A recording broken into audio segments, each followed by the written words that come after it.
ইব্রাহিম নবী আমার আল্লাহর কাছে দোয়া করলেন, রব্বি হাবিলি মিনাস সালিহিন। এই যুবক ও সোনারগাঁর মুসলমান, সন্তান নাই রে ভাই, সন্তান না থাকলে বাবার কাছে যাওয়া যাবে না।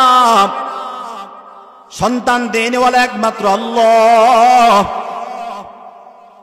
দয়াল বাবা সন্তান দিতে পারে না, কোন ভণ্ড বাবা সন্তান দিতে পারে না রে ভাই।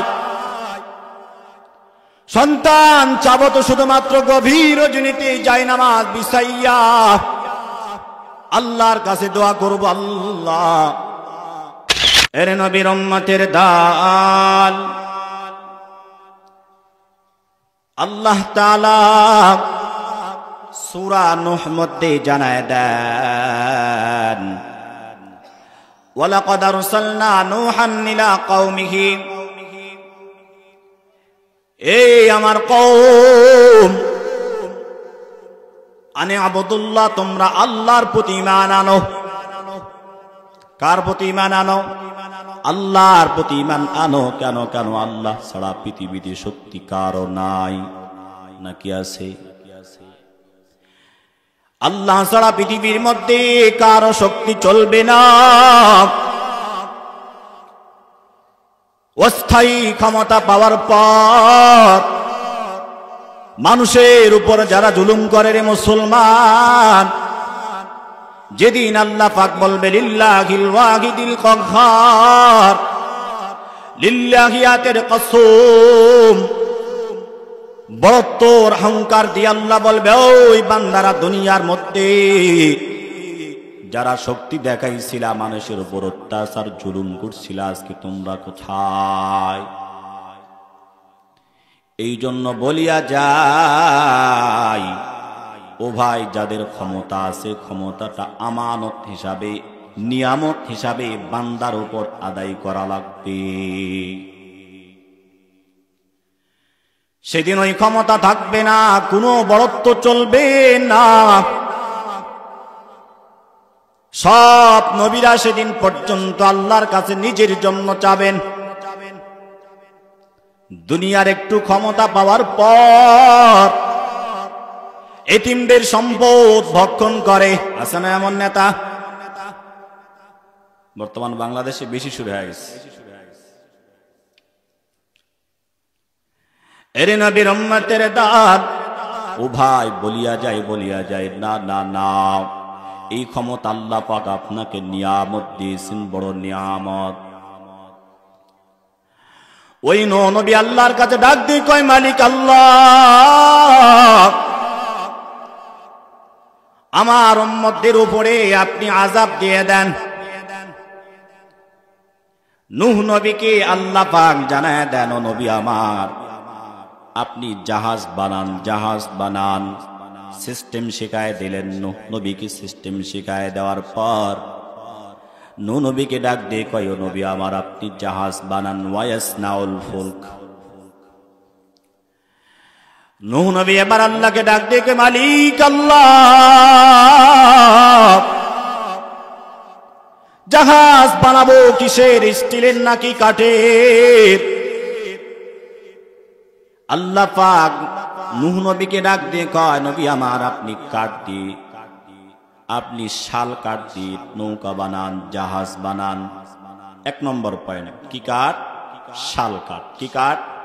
মনে রাখবেন, আপনারাও কথা বলবেন, আমিও কথা বলবো, কারণ আমি তো বড় কোনো বক্তা না, ছোট্ট হুজুর, তো সে হিসেবে মুজাকারা করব। তাহলে প্রথম নম্বর ইতিহাস হচ্ছে, নূহ নবীর আগে পৃথিবীতে শাল কাঠ ছিল না। নূহ নবীর জামানা থেকেই শাল কাঠ পৃথিবীতে আসছে কিভাবে? এরপর নূহ নবী আল্লাহর কাছে দোয়া করলেন, মালিক, সারা পৃথিবী আমি খুঁজলাম, কাঠ পাইলাম না। এরপর জিবরিল আমিনকে আমার আল্লাহ পাক জানায় দেন, যাও, এই জিবরিল যাও, নূহ নবীর জমিনের মধ্যে যাতে করে ওই শাল কাঠ সহজে পেয়ে যায়, তুমি বীজ বপন করো। তিনটা রাওয়ায়াত পাওয়া যায়। এক রাওয়ায়াতে 100 বছর, আরেক রাওয়ায়াতে 80 বছর, আরেক রেওয়ায়েতে পাওয়া যায় 20 বছর। বিভিন্ন ইতিহাসের কিতাবের মধ্যে সবচেয়ে বেশি প্রসিদ্ধ সহিহ হচ্ছে 20 বছর। 20 বছর ওই গাছ লাগানোর পরে কাঠ কাটলেন। কাঠ কাটানোর পর নূহ নবী আবার আল্লাহর কাছে দোয়া করলেন, মালিক আল্লাহ, এবার আমি কিভাবে নৌকা বানাবো, কত বড় বানাবো, কয়তলা বানাবো? আল্লাহ পাক নূহ নবীকে ডাক দিয়ে কয়, নবী আমার 40 গজ লম্বা বানাইবেন। কয়েকটি রিওয়ায়াতের মধ্যে একটা হলো 80 গজ লম্বা বানাইবেন। কত গজ? 80 গজ লম্বা। 80 গজ লম্বা বানাইবেন। পাঁচটা হলো 50 গজ, উপরিভাগটা হলো 30 গজ। তাহলে প্রথমটা হচ্ছে লম্বা কতটুকু বলেন? কতটুকু? 80 গজ। পাশ কতটুকু? 50 গজ। কতটুকু? উপরিভাগ হচ্ছে কত? 30 গজ। মনে থাকবে তো ইনশাআল্লাহ। এরপরে আসি। এরপরে নবী এবার আল্লাহর কাছে ফরিয়াদ করেন, আল্লাহ বুঝলাম 80 গজ লম্বা, 50 গজ পাশ, 30 গজ উপরিভাগ, তাহলে আল্লাহ কয় তালা হবে এই জাহাজটি? আল্লাহ পাক নবীকে ডাক দিয়ে কয়, ও নবী আমার, এই জাহাজটা হবে 3 তালা বিশিষ্ট। কয় তালা? 3 তালা বিশিষ্ট। নিচের তালার নাম হবে সুফলা, মাঝখানের তালার নাম হবে উস্তা, উপরের তালার নাম হবে উলিয়া। এরে নবীর উম্মতের দল। এরপর আল্লাহর কাছে ডাক দিয়ে কয়, মালিক এই জাহাজ আমি কিভাবে বানাবো? এই জাহাজের ইঞ্জিনিয়ার কে হবে? আল্লাহ পাক ডাক দিয়ে বললেন, চিন্তার কোনো কারণ নাই, জিবরিল যাও, নূহ নবীর জাহাজের ইঞ্জিনিয়ার স্বয়ং তুমি নিজে হয়ে যাও। সুবহানাল্লাহ বলবেন না? আমার কথা বোঝেন? ভাষা বোঝেন তো? আমার বাসা হচ্ছে রাজশাহী, এজন্য পোস্টারে দেওয়া হয়েছে রাজশাহী। আমার ভাষা ক্লিয়ার? বোঝেন? এরপর 3 তালা বিশিষ্ট বানা হলো। নূহ নবী এবার আল্লাহর কাছে ডাক দিয়ে কয়, মালিক বুঝলাম 80 গজ লম্বা, পাঁচটা 50 গজ, উপরিভাগ 30 গজ, 3 তালা কেন এবার বলুন? আল্লাহ নবীজিকে ডাক দিয়ে কয়, নবী আমার 3 তালা হওয়ার কারণ হইল নিচ তালার মধ্যে হাইওয়ান জানোয়ারদেরকে নিবা, কারণ আযাব দিবে বন্যা। তো যদি কোন পশু মারা যায়, আল্লাহ তাআলা কোরআনুল কারীমে বলছেন উপযোগী যে সকল পশু প্রাণীগুলো আছে সব কটাকে 2টা 2টা করে উঠাইবা, যাতে করে বন্যার পরে আবার এই পশুগুলো এবং হিংস্র প্রাণী সহ মানুষ সহ পৃথিবীতে থাকে। এবার আল্লাহ পাক নূহ নবীকে ডাক দিয়ে কয়, নবী আমার নিচতলার মধ্যে হিংস্র প্রাণীগুলোকে নিবা, মাঝখানে তালার মধ্যে বকরি ছাগল তাদেরকে নিবা, উপরের তালার মধ্যে আমার সবচেয়ে দামি মাখলুক ইনসানদেরকে নিবা। এরপর নূহ নবী আমার আল্লাহকে ডাক দিয়ে কয়, মালিক তাহলে আল্লাহ আমি কিভাবে মানুষদেরকে উঠাবো, কিভাবে পশুদেরকে আমি উঠাবো? আল্লাহ পাক এবার নূহ নবীকে ডাক দিয়ে কয়, তোমার চিন্তার কোনো কারণ নাই, আমি আল্লাহ দেখব। এরপর নূহ নবীকে ডাক দিয়ে বলে, নবী আমার আপনি জাহাজের কাছে যান, জাহাজের কাছে গিয়া 2 হাত প্রসারিত করে দাঁড়ায়া যান। 2 হাত প্রসারিত করে দাঁড়ায়া যাবেন, দেখবেন সব প্রাণীগুলো একে একে একে সবাই চলে আসবে। সর্বপ্রথম আসছে পিপলিকা। কি? পিপলিকা, পিঁপড়া। কি আসছে? পিঁপড়া আসছে। এরপর নূহ নবী পিঁপড়াকে ডাক দিয়ে বলে, আরে পিঁপড়া কি খবর তোমার? পিঁপড়া ডাক দিয়ে বলে, আল্লাহর অর্ডার, আল্লাহ তাআলা আমাকে এখানে পাঠিয়েছেন। এরপরে আস্তে আস্তে প্রাণীগুলো আসতে থাকে, একটার পর একটা আসে। মানুষগুলো উইঠা যায় যারা ঈমান আনছে, ইল্লা কলিল, তবে ঈমান আনার সংখ্যা খুব কম। এর নবীর উম্মতের দান, ঈমানদারদের কত দাম, ঈমানদারদেরকে আল্লাহ পাক কত ভালোবাসেন, কত মহব্বত করেন, পরিচয় দেখেন। এরে বাবা, এজন্য দুনিয়ার মধ্যে যতদিন আল্লাহ পাক আমাকে আপনাকে হায়াত দিয়েছেন রে বাবা, নবীর আদর্শ আমাদেরকে মানা লাগবে, আল্লাহর প্রতি পূর্ণ বিশ্বাস রাখা লাগবে, আল্লাহকে ভয় করা লাগবে। বলবেন হুজুর আমরা তো আল্লাহকে বড় ভয় করি। কেমন ভয় ও দর্পতের যুবক, কেমন ভয়? কোরআনের মজমা হয়, কোরআনের মজমায় লোক নাই। কেমন ভয় ও বাবা, কেমন ভয়? মুয়াজ্জিনাস সালাতু খায়রুম মিনান নাওমের আযান দেয়, বৈশা ঘরের মধ্যে শুয়ে শুয়ে আমরা ঘুমাই। as-salatu খায়রুম মিনান নাওমের আযান শোনার পরও আমরা মসজিদে যাই না। হাইয়া আলাস সালার আওয়াজ শোনার পরও আমরা মসজিদে যাই না। দোকানে বৈশা বৈশা চা খাই, কিন্তু ওই মসজিদ সামনে দেখা যায়, এরপরও নামাজে যাই না। কথা বলেন ঠিক কিনা? কেমন ভয় রে বাবা, কেমন ভয়? এই এখন যদি বলা হয় এই যে মাহফিলের সামনে বড় একটা বাঘ আসছে, মানুষরা থাকবে নাকি চলে যাবে?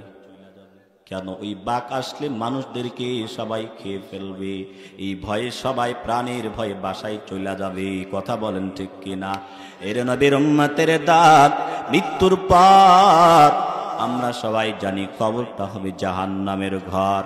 এর নবীর আশিক উম্মতের দল, মৃত্যুর পর সবাই জানি কবরটা হবে আগুনের। যদি আমল ভালো না থাকে, এজন্য আমার রব সূরা মুলকের মধ্যে জানায় দেন, আহসানু আমালা, ও বান্দা সারা রাত নামাজ পড়ার দরকার নাই, ও বান্দা সারা রাত নামাজ পড়ার দরকার নাই, ইখলাসের সাথে আমল করো, অল্প 5 ওয়াক্ত নামাজ আদায় করো, আল্লাহকে পূর্ণ ভয় করো। আমলগুলোর মধ্যে যদি ইখলাস থাকে, মৃত্যুর পরে দেখবেন আমল নামাটা এত সুন্দর চমৎকার হয়ে যাবে, কবরটা জান্নাতের ঘর হয়ে যাবে। যেই কথা বলতেছিলাম, নূহ নবী এবার মানুষরা সবাই যখন উঠতে আরম্ভ করবে, ওই সময় এবার নূহ নবী আল্লাহকে একটা ফরিয়াদ করেন, মালিক আল্লাহ, মানুষদেরকে তো চিনা যায় কে পুরুষ আর কে মহিলা, কিন্তু অন্য অন্য প্রাণীরা কিভাবে চিনব? আল্লাহ ডাক দিয়ে কয়, নূহ নবী আবার শোনো, ডান দিক থেকে তুমি 2 হাত প্রসারিত করো, ডান দিক থেকে যারা উঠবে তারা হলো পুরুষ, বাম দিক থেকে যারা উঠবে মনে করবা তারা হলো মহিলা। মোটামুটি পশু উঠতে আরম্ভ করছে, শেষ পর্যায়ে একটা প্রাণী আসছে, সাপ। কি? দড়ির মতো পেঁচা পেঁচা একটা প্রাণী আসছে, তার নাম হলো সাপ। এবার নূহ নবী বড় ভয় পেয়ে গেছে, ডাক দিয়ে বলেন, আল্লাহ, এই সাপ দেখে তো আমি বড় ভয় পাই, আমার কমরাও বড় ভয় পায়, আল্লাহ তারে না উঠাইলে চলবে না। আল্লাহ ডাক দিয়ে কয়, না না, তারে নেওয়া লাগবে, বন্যার পর যদি তুমি তারে না নাও তারে খুঁজে পাওয়া যাবে না, এজন্য তারে নেওয়া লাগবে, এটাও মানুষের উপকার। সুবহানাল্লাহ। পৃথিবীতে যা কিছু পাঠাইছেন আল্লাহ সৃষ্টি করেছেন মানুষের খিদমতের জন্য। এর নবীর উম্মতের দল, এরপর আল্লাহ ডাক দিয়ে কয় নবী আমার চিন্তার কারণ নাই, যেই সাপকে আমি আল্লাহ বিষ দিলাম ওই সাপ যতদিন এই জাহাজের মধ্যে নৌকার মধ্যে থাকবে আমি আল্লাহ ওই বিষটা হটায় নিলাম। ক্ষমতা কার? এবার বলছেন ক্ষমতা কার? নাকি আমাদের? এরপরে আল্লাহ ডাক দিয়ে বলেন নবী আমার টেনশনের কারণ নাই, আমি যে আল্লাহ বিষ দিলাম ওই আল্লাহ তার থেকে বিষ নিয়ে নিলাম যতদিন জাহাজে আমার ইমানদার বান্দারা থাকবে। এরপরে প্রাণী উঠতে উঠতে হাইওয়ান বনের রাজা সিংহ আসছে। কি আসছে? সিংহ আসছে। নবী তো আরো বড় ভয় পেয়ে গেছে। সিংহ যখন আসছে সকলকে তো সে শেষ করে ফেলবে। এরপরে আল্লাহর কাছে আবার ফরিয়াদ, আল্লাহকে ডাক দিয়ে কয় আল্লাহ মালিক, আল্লাহ সিংহকে না নিলে কি চলবে না? কেন কেন কি সমস্যা তোমার বলো? এই সিংহকে নিলে তো আল্লাহ এ তো সমস্ত প্রাণীগুলোকে মেরে ফেলবে। আল্লাহ এবার নবীকে ডাক দিয়ে কয় নবী আমার চিন্তার কারণ নাই, আমি আল্লাহ কহ্হার, আমি আল্লাহ কহ্হার, আমার ক্ষমতা সব তামাম পৃথিবীতে। যেই সিংহকে আমি আল্লাহ শক্তি দিলাম তুমি তার মাথার মধ্যে হাত দাও। এবার নূহ নবী ওই সিংহের মাথার মধ্যে হাত দিয়েছেন। হাত দেওয়ার পর দেখতেছে সিংহের মাথাটা বড় গরম। কত বড়? আল্লাহর নীলাখালা। রে বাবা, কত বড় আল্লাহর নীলাখালা। এবার নূহ নবী ডাক দিয়ে কয় মালিক আল্লাহ, পুরা শরীরটা এত গরম কেন বুঝলাম না। আল্লাহ পাক নূহ নবীকে ডাক দিয়ে কয় নবী আমার যখন তুমি হাত দিছো,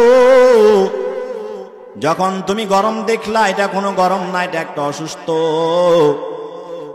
এটা একটা অসুস্থ। অসুস্থ হলো জ্বর।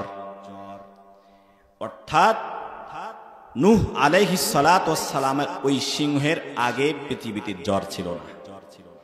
জ্বর নামক রোগ নূহ আলাইহিস সালাতু ওয়াস সালামের ওই সিংহের শরীর থেকে শুরু হয়েছে, পৃথিবীতে শেষ পর্যন্ত থাকবে। সুবহানাল্লাহ। নতুন ইতিহাস শুনেছেন? এর আগে শুনেছিলেন? থাকবেন তো শেষ পর্যন্ত ইনশাআল্লাহ। তাহলে পৃথিবীর ইতিহাসে সর্বপ্রথম জ্বর এসেছে নূহ আলাইহিস সালাতু ওয়াস সালামের জামানা থেকে। সর্বপ্রথম শালকাঠ এসেছে নূহ আলাইহিস সালাতু ওয়াস সালামের জামানা থেকে। জাহাজ ছিল 80 গজ লম্বা, 40 গজ প্রশস্ত, 30 গজ উপরে লম্বা ছিল। মানুষ ঈমান এনেছিল কতজন? 40 থেকে 80 জন। 50। এরপর নূহ নবী এবার আল্লাহকে ফরিয়াদ করছে, আল্লাহ সমস্যা নাই, যেহেতু ক্ষমতা আপনার, আপনি যদি সুন্দর মনে করেন সমস্যা নাই। এরপরে সিংহ উঠছে। সর্বশেষ গাধা এসেছে। গাধা কি এসেছে? চমৎকার কথা দেখুন। গাধা এক পা ভিতরে দিছে আর এক পা বাইরে। নূহ নবী এবার ডাক দিয়ে কয় কিরে গাধা, তুই কি উঠবি না নাকি? সবাই উঠে শেষ, তুই এখনো পিছে পড়ছিস কেন? নবী আমার তো কোনো দোষ নাই, আপনি একটু আমার পিছনে দেখেন না, আমার পিছাটা কে ধরছে? এখন পিছা ধরছে হলো ইবলিস শয়তান। কে ধরছে? ইবলিস শয়তান। ইবলিস শয়তান যেমন পিছা ধরছে, তো নূহ নবীকে ডাক দিয়ে কয় নূহ নবী এই শয়তানকে না নিলে কি চলবে না? আল্লাহকে আবার ফরিয়াদ করছে, আল্লাহ শয়তানকে না উঠাইলে চলে না। আল্লাহ বলছেন না না, তার সাথে আমার ওয়াদা হয়েছে, তাকে নেওয়া লাগবে। কিয়ামত পর্যন্ত পৃথিবীতে থাকবে, মানুষদেরকে ধোঁকা দেবে। মানুষদেরকে ধোঁকা দিয়ে আমার এটাই বড় পরীক্ষা, আমার ঈমানদাররা আমাকে চিনবে, শত ধোঁকা দিলেও আমাকে চিনবে। আর যারা আমি আল্লাহকে যারা মহাব্বত করে না, আমাকে তারা ভুলে যাবে। এখন বর্তমান সেটি হয় কিনা? হ্যাঁ, এখন একটা কথা মনে কেউ রাগ করবেন না, তাহলে শয়তান ধরছে গাদার ল্যাস। কিসের ল্যাস? বর্তমান সময়ে যারা মাহফিলের বিরুদ্ধাচরণ করে, কোরআনের বিরুদ্ধাচরণ করে, উলামায়ে হকদের বিরুদ্ধাচরণ করে, যাদেরকে নিয়ে ষড়যন্ত্র করে, এরা কি গাধা নাকি শিক্ষিত বলেন তো? এরা এক নম্বর গাধা। এজন্য যতদিন বেঁচে আছি আমরা কোরআনের মজমা, কোরআনকে, আল্লাহকে, নবীওয়ালা কাজ যারা করে তাদেরকে প্রাণ দিয়ে মহব্বত করব ইনশাআল্লাহ। যেখানেই শুনবো কোরআনের মজমা হচ্ছে সেখানে আমরা যাওয়ার চেষ্টা করব, উলামায়ে কেরামদেরকে মহব্বত করব, মাদ্রাসা মসজিদকে মহব্বত করব। তাহলেই দেখবেন মডেল আদর্শ উম্মত হিসাবে কবুল হয়ে যাবে ইনশাআল্লাহ। এর নবীর উম্মতের দল।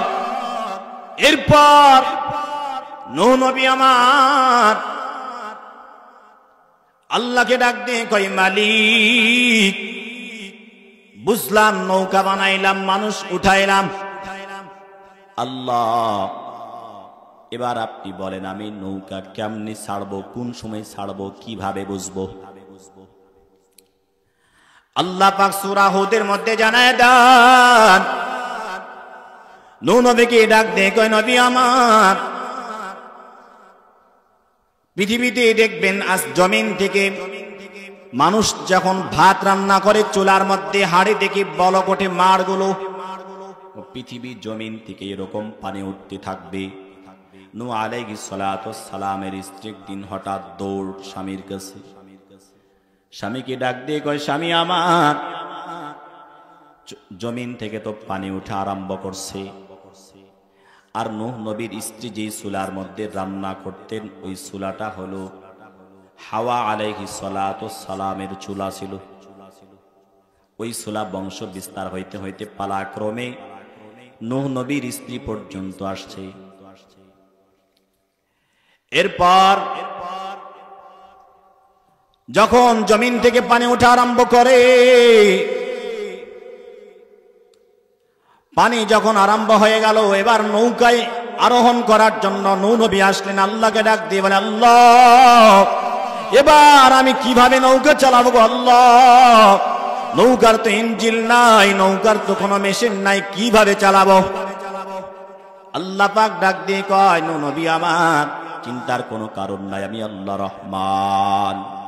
এরে বান্দা যত বিপদে পড়ো না কেন, যত বিপদে যাও না কেন, একজন মালিক আছে, তিনি আমাদের রব আল্লাহ রহমান। নূহ নবীকে এবার ডাক দিয়ে কয়, আর চিন্তার কোনো কারণ নাই রে নবী আমার। وقال اركبوا فيها بسم الله مجريها ومرساها إن ربي لغفور رحيم। নবী আমার দোয়া শিখাই দিলেন, আল্লাহ নবীকে দোয়া শিখাই দিলেন। এই জন্য এখান থেকে আমল হইল, আমরা যখন কোনো নৌকায় আরোহণ করব, কোনো জাহাজে যাব, এই দোয়াটা সবাই পড়ব, বিসমিল্লাহি মাজরেহা ওয়া মুরসাহা ইন্না রাব্বি লাগফুরুর রহিম। এই দোয়া আমরা যখন কোনো জাহাজ নৌকায় আরোহণ করব তখন এই দোয়াটা পড়ব। এরপর নবী এবার নৌকা ছেড়ে দিবে, আসমান থেকে মুষলধারে বৃষ্টি শুরু হয়ে গেল, জমিন থেকে বৃষ্টি উঠতে আরম্ভ করলো। ঈমানদারদেরকে ওই নৌকার মধ্যে নিলেন, প্রচুর পরিমাণ বৃষ্টি হয়ে গেল। নূহ নবীর এক সন্তান ঈমান আনে নাই। নূহ নবী আফসোস করে ডাক দিয়ে বলে, সন্তান একটু বোঝো, একটু বোঝো, ঈমান আনো, আল্লাহর প্রতি ঈমান আনো। তাছাড়া আল্লাহ তাআলা পৃথিবীর মধ্যে এমন একটা আযাব দিবে, সবাই শেষ হয়ে যাবে, যারা ঈমান আনছে তারা ছাড়া সব নিঃশেষ হয়ে যাবে। ওই সন্তান ডাক দিয়ে কয়, না না বাবা, আপনি ভুল বলছেন, ওই পৃথিবীর মধ্যে সবচেয়ে বড় পাহাড়, ওই পাহাড়ের মধ্যে অবস্থান করব। এর নবীর উম্মতের দল, আল্লাহর বড় শক্তির ভাই নূহ নবী এবার জাহাজ চালা শুরু করলেন। ওয়াকাল আরকাবু ফিহা বিসমিল্লাহি মাজরিহা বলে, চতুর্দিকে পানি আর পানি রে ভাই। এই জাহাজ 6 মাস ধরে, যে কথা বোঝার জন্য বলছি, ইমানদারের কত দাম, ইমানদারের কত সম্মান। 6 মাস পানির মধ্যে ভাসমান ছিল এই নৌকা, এই জাহাজ। 6 মাস থাকার পরও নৌকার মধ্যে যারা ছিল, ওই ইমানদারদের চুল পরিমাণ কোনো কষ্ট হয় নাই, কোনো ক্ষতি হই না। সুবহানাল্লাহ বলবেন না? ওয়ালাইকুম আসসালাম। 6 মাস ধরে বৃষ্টি বর্ষণ হচ্ছে, আর জমিন থেকেও বৃষ্টি উঠছে, নৌকা ভাসতেছে। ইমানদারদেরকে আল্লাহ তাআলা এত সম্মানে রাখছেন, চুল পরিমাণ কোনো ক্ষতি হই নাই। তাহলে যারা ঈমান আনবে, আল্লাহকে ভয় করবে, আল্লাহকে ভালোবাসবে, নিশ্চিত আল্লাহ তাদেরকে মৃত্যুর আগ পর্যন্ত নয়, কিয়ামত পর্যন্ত আল্লাহ তাআলা তাদেরকে সেফ এবং সুন্দর করে রাখবেন ইনশাআল্লাহ। এরপর ইসমাইল হোসেন সিদ্দিকী সাহেব বলছেন, এরপর নূহ নবী আলাইহিস সালাতু ওয়াস সালাম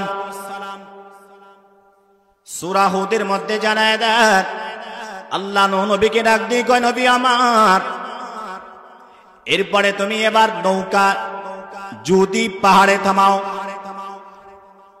6 মাস শেষ, বন্যা শেষ।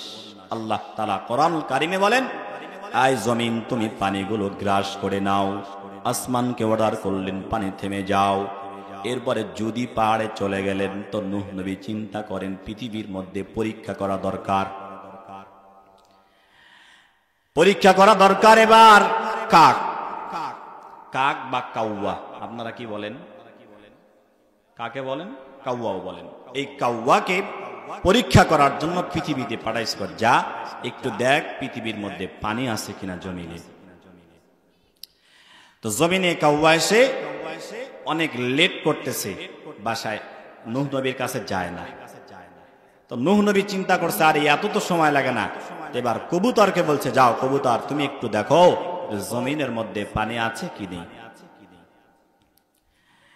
এরপর হঠাৎ করে কবুতর আগমন করছে, নূহ নবীকে ডাক দিয়ে কয়, নবী আমার, পৃথিবীতে কোনো পানি নাই, কোনো পানি নাই। পক্ষান্তরে আবার কাক আসছে, নবীকে ডাক দিয়ে কয়, নবী আমার, পৃথিবীতে কোনো পানি নাই।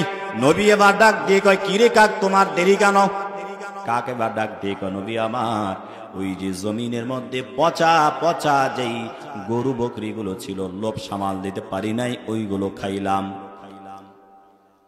দেখুন নূহ নবী দোয়া করছে, ঠিক আছে তাহলে পৃথিবীর কিয়ামত পর্যন্ত তুমি এভাবে পচা গান্দাগুলো খাবা। আর কবুতরকে বলছে, মানুষ তোমাকে তোমার মানুষের বাসস্থানের পাশেই তোমাকে রাখবে। এখন বলুন তো, বুঝে থাকলে মানুষ কবুতর পালে নাকি কাক পালে? দেখছেন আল্লাহ তাআলার কত বড় ইন্তজাম। আল্লাহু আকবার, আল্লাহু আকবার। আজ পর্যন্ত কাক পালে নাই কেউ। আমাদের দেশে কবুতর পালে, ঘরের সাইডে সুন্দর করে একটা বাসা করে দেয় সব জায়গায়। আবার অনেক ভাই আছে, তারা ফ্যান, খাবার ইত্যাদি আরামের ব্যবস্থাও করে দেন। এটা কার দোয়া? নূহ নবী আলাইহিস সালাতু ওয়াস সালামের দোয়া। এরপর নূহ নবী আলাইহিস সালাতু ওয়াস সালাম জমিন এবার আরোহণ করলেন। একটা প্রশ্ন থেকে গিয়েছে, সেটা হলো যে হুজুর, বন্যা হইল, সব শেষ হইল, তাহলে কাবা ঘর কোথায়? প্রশ্ন আসে কিনা? হ্যাঁ, যেই ঘরকে আল্লাহ জান্নাতের ইয়াকুত পাথর দিয়ে আল্লাহ তাআলা পৃথিবীতে এত সুন্দর একটা ঘর নির্মাণ করেছিলেন, এই ঘরটা কোথায় গেল? এরে নবীর উম্মত, আল্লাহর বড় ইন্তজাম। এই ঘর ওই বন্যার সময় আল্লাহ তাআলা চতুর্থ আসমানে উঠায় নিলেন। চতুর্থ আসমানে উঠা নেওয়ার পর এবার নূহ নবী ওই যে বন্যার সময় কাবা ঘরে চলে গেছে। আমাদের এই এলাকাতে ওই নৌকা আসছে, যাওয়ার পর দেখে কাবা ঘর নাই। আল্লাহকে বলেন, মালিক আল্লাহ, কাবা ঘর কোথায়? কাবা ঘর পাই না। আল্লাহ ডাক দিয়ে কয়, নবী আমার, এই ঘর আমি আমার চতুর্থ আসমানে উঠায় নিলাম। নূহ নবীর পর থেকে ইব্রাহিম নবী আসার আগ পর্যন্ত দুইজন নবী আসছেন, হুদ আর সালেহ। এই দুইজন নবী এবার মক্কা শরীফ, মদিনা শরীফ তায়েফ করার জন্য যায়, দেখে কাবা ঘর নাই। অনুমান করে তাওয়াফ করলেন। তাহলে এবার কাবা ঘর কখন আসলো পৃথিবীতে? এইদিকে ইব্রাহিম নবী, নূহ নবীর বন্যার ৯৮ বছর আগে একটা সন্তান জন্ম ছিল, তার নাম ছিল শাম। তার নাম কি? শাম। আর এই শামের বংশধর হচ্ছে ইব্রাহিম আলাইহিস সালাতু ওয়াস সালামের বাবা। এরপরে ইব্রাহিম আলাইহিস সালাতু ওয়াস সালাম পৃথিবীতে আসেন। আসার পরে বাবার সাথে যুদ্ধ, মূর্তি নিয়া। যাই হোক, ওটি ভিন্ন ইতিহাস। এরপরে ইব্রাহিম আলাইহিস সালাতু ওয়াস সালাম বিবাহ করলেন সারা আলাইহিস সালাতু ওয়াস সালাম। কি সন্তান নাই, ৮৬ বছর থেকে সন্তান নাই। ৮৬ থেকে ৯০ বা ৮৬ এর মাঝামাঝি বয়স, সন্তান আল্লাহ দেয় না। আল্লাহর বড় নীলা খেলা। এবার ইব্রাহিম নবী আমার আল্লাহর কাছে দোয়া করলেন, রব্বি হাবিলি মিনাস সালিহিন। এই যুবক ও সোনারগাঁর মুসলমান, সন্তান নাই রে ভাই। সন্তান না থাকলে বাবার কাছে যাওয়া যাবে না। সন্তান দেনেওয়ালা একমাত্র আল্লাহ। দয়াল বাবা সন্তান দিতে পারে না, কোন ভণ্ড বাবা সন্তান দিতে পারে না রে ভাই।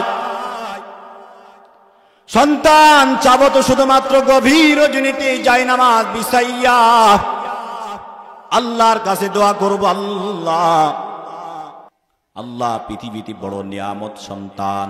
ও মালিক, আমার একটা সন্তান দান করেন। যেমন ইব্রাহিম নবী আমার জায়নামাজ বিছাইয়া বিছাইয়া, আমার নবী সব সময় শুধু আল্লাহর কাছে বলতেন, রব্বি হাবলি মিনাস সালিহিন।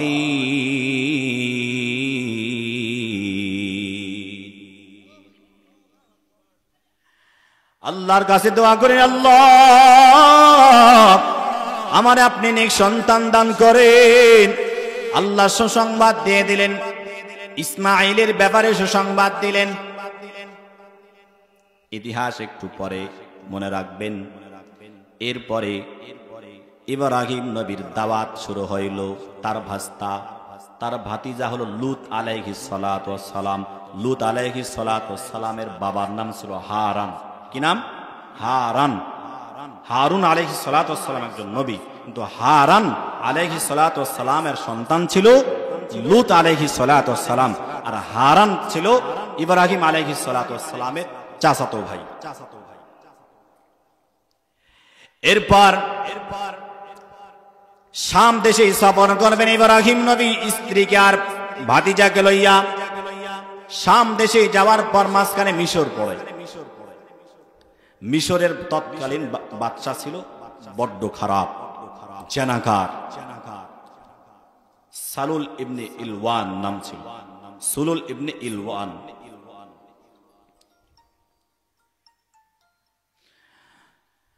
ওই বাদশা যখন শুনতো তার দেশে সুন্দরী রমণী নারী আসছে, সেগুলোকে ভোগ করত। নাউজুবিল্লাহ। এরপরে যখন শুনছে ইব্রাহিম আলাইহিস সালাতু ওয়াস সালামের স্ত্রী সারা এবং ইব্রাহিম এদেশে আসছে, তখন মানুষ তার কওমদেরকে বলছে, তার নেতাদেরকে বলছে, এই ইব্রাহিমকে ঘর থেকে বের করো আর সারাকে আমার কাছে আনো। তো ইব্রাহিম ডাক দিয়ে বলছে, তোমার যদি ওই বাদশাহ জিজ্ঞাসা করে তোমাদের সম্পর্ক কি, বলবা ভাই বোন। স্ত্রী আবার বড্ড রাগ, আরে কি বলেন আপনি, ভাই বোন মানে আমরা স্বামী স্ত্রী। বলছে আদম তোমারও বাবা আমারও বাবা, এই জন্য তুমি এখানে পরিচয় দিবা ভাই আর বোন। এরপর ওই বাদশা এবার বলেন, এই যাও ডেকে নিয়ে আসো ওই সুন্দরী রমণীকে, ডেকে নাও, ইব্রাহিমকে ধরে সরাও। এরপর সুন্দরী আমাদের ইব্রাহিম নবী আলাইহিস সালাতু ওয়াস সালামের স্ত্রীকে হাজির করা হলো।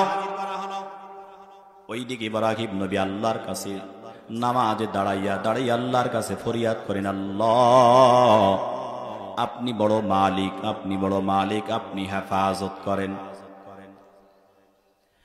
আল্লাহ নবীজিকে ডাক দিয়ে কয়, নবী আমার টেনশনের কারণ নাই, স্বামী হিসাবে তোমার অন্তরের মধ্যে সন্দেহ থাকতে পারে, তবে তাকাও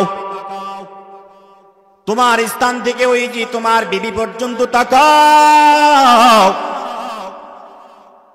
ইব্রাহিম নবী থেকে ওই যে বাদশার স্থান পর্যন্ত একবারে আল্লাহ গাছপালা তরুলতা সব ক্লিয়ার করলেন, স্ত্রী পর্যন্ত দেখতে পান। এবার আল্লাহর কাছে ইব্রাহিম দোয়া করেন, আর দেখেন তার স্ত্রীর সাথে কি করে।